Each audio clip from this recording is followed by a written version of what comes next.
Hello, welcome to this video. My name is Dave Adams. In today's video, we're going to talk about HTML quotation and citation elements. Let's get right into it. If you're new to this channel, kindly subscribe, like, and share.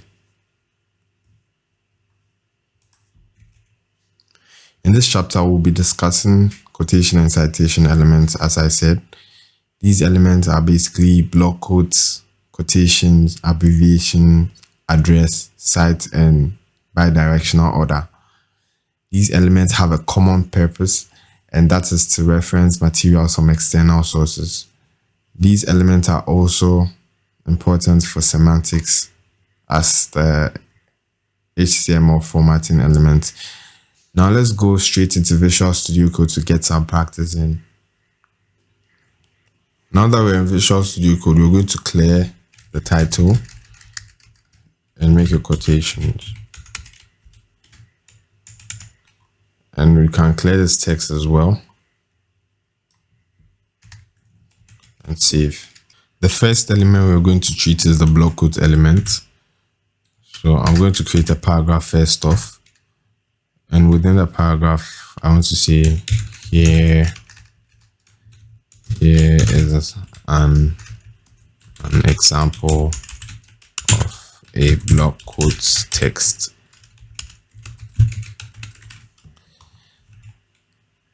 Now, right within the paragraph, I'm going to create a block quotes tag, a block quotes element, and the attribute, we're going to use the cite attribute, which specifies the source of this data. So let's just go with google.com for now. And what we want to do is to place some dummy text. There's a shortcut. You can do lorem, and if you want to specify the length of the text or the word count within the dummy text, you can do lorem and add a number. So lorem 30 will give you exactly 30 words. Now going into the browser, we have exactly what we wanted. So there's our paragraph, and you can see that the block quotes text has been indented to make it stand out. Now, the next thing we want to treat is the abbreviation. So we can create another paragraph, and within the paragraph, we're going to say, according to the, now we're going to create our abbreviation tags, and we're going to put the full meaning of the abbreviation.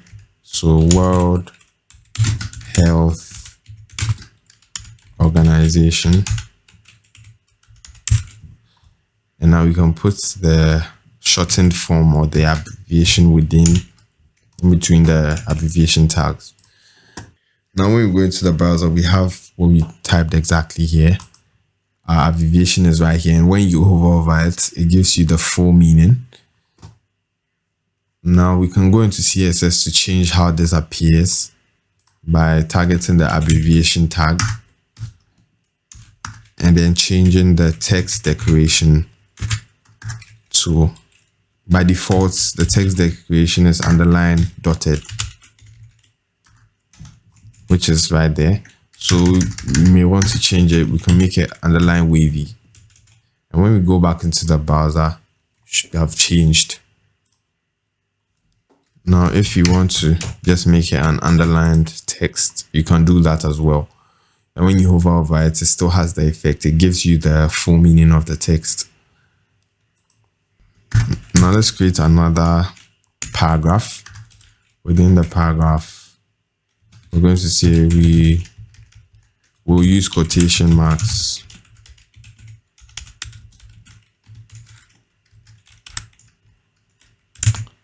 Now we're going to leave a space and create our quotation element and say, hope you are learning something. Maybe it's a famous quote by someone. I don't even know. Now when you save and go into the browser, you can see that the quotation the text within the quotation element has quotation marks around, and we have our normal paragraph right there. The next thing we're going to do is to use the cite element, and the book. Now, the cite element is basically used for titles. So it can be a title of a book, a poem, any literature material, a tangled web.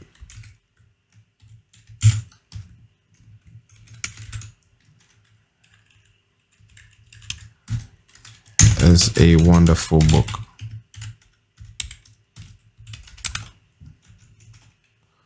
Now, when we go into the browser, what we have here is the text has been transformed into italics to make it stand out.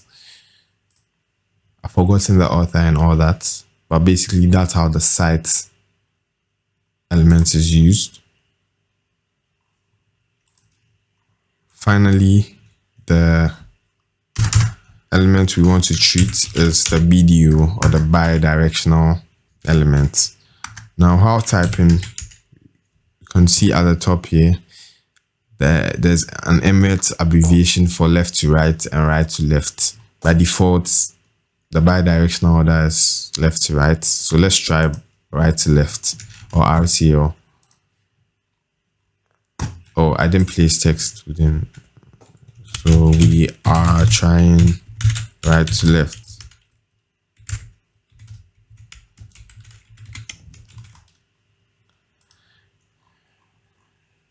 And you can see that the text has been transformed from right to left. It's basically, wow.